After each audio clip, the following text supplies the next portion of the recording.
There is one immutable fact in the world of cinema. Undeniable, absolute, immortal, sacrosanct. Something that exceeds mere ideas, technologies, and individual people. Something greater than even the sum of all its parts. And that thing is...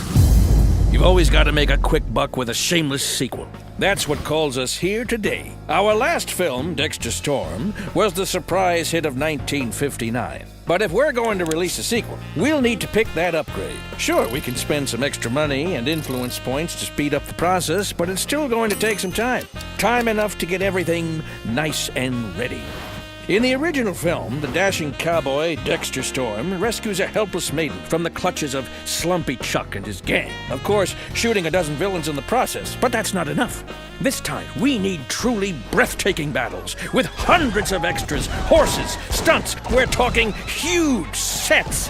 We'll need to build a soundstage of absolutely indecent proportions. And to make the costumes and props just as defiantly pompous, we'll need a props and decorations department. We'll hire the most reliable contractors. We don't want any surprises on this one. We need to work on the story, too. Naturally, we've got to show our viewers the same thing they saw the last time, but we also need to make them believe they're watching something new. Slumpy Chuck escapes from prison and kidnaps the unfortunate Gracie again, who by now is legally married to Dexter Storm and bearing their first child. Oh, and that evil bastard Chuck, well, there's something missing. Needs a little pepper. Let's get someone from the script department to come up with a fresh move. Ah, there we go. Torture in captivity. Just what we need to shake up our complacent theater audience, yeah? Of course, Chuck got a little carried away when an enraged Dexter Storm storms the bandit camp alone. Gracie is already dead, and Slumpy Chuck has escaped. Dexter chases him through the desert for 5 days and 5 nights, and finally puts a bullet in his forehead. But revenge won't quiet our hero's burning soul. In the end, Dexter Storm goes in search of new adventures. You know, in case we want to milk this rubbish for another sequel.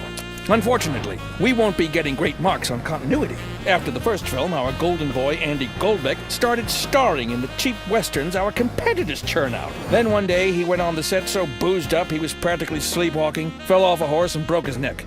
Like I always say, you can mix alcohol and heroin during production, but never for more than 50 shooting days in a row. Audiences don't like it too much when you replace an actor. We need to get a legend. There's only one guy for the part. That's Chris Penkin. But for some reason, the idiot decided he'd retire at the peak of his career. You'll have to use an unconventional approach to get him on board. You know they found him in a cabin in the forest before they brought him here to Hollywood?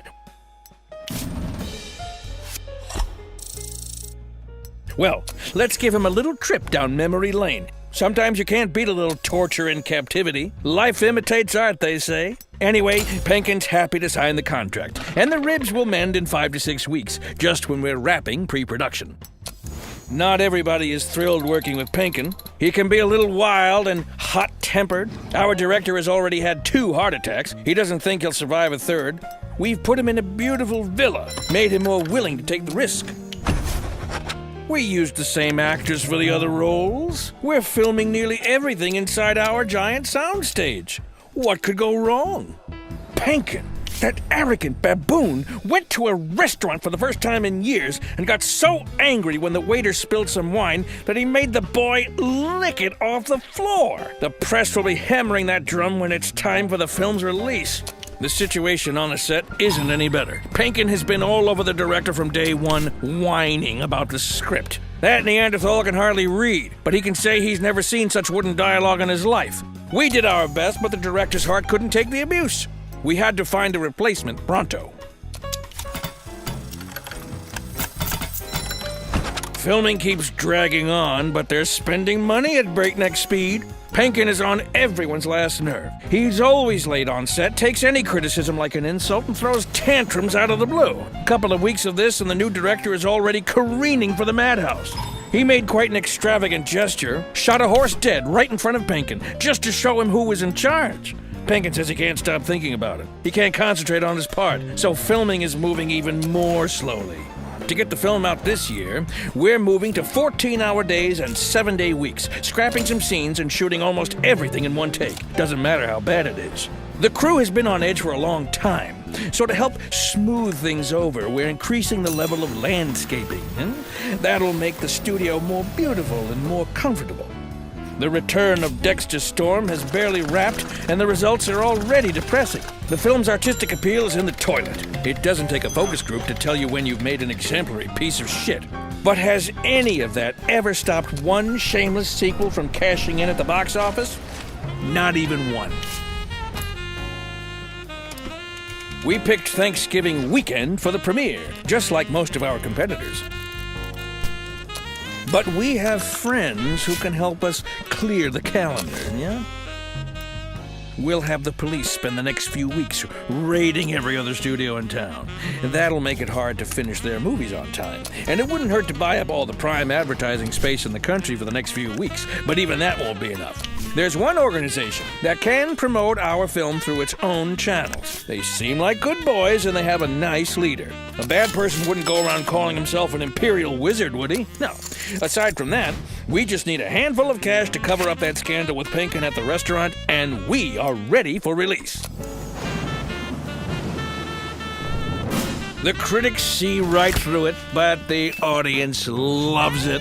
After all, we told them it's exactly what they want. The first month at the box office, the studio raked in a record $29 million. The film will keep printing money for at least a couple of more months. But that's not the end of it. Because in the world of cinema, there's one immutable fact, undeniable, absolute, immortal, sacrosanct. Something that exceeds mere ideas, technologies, and individual people. Something greater than the sum of all its parts, and that thing is... You can always make extra money on the merchandise.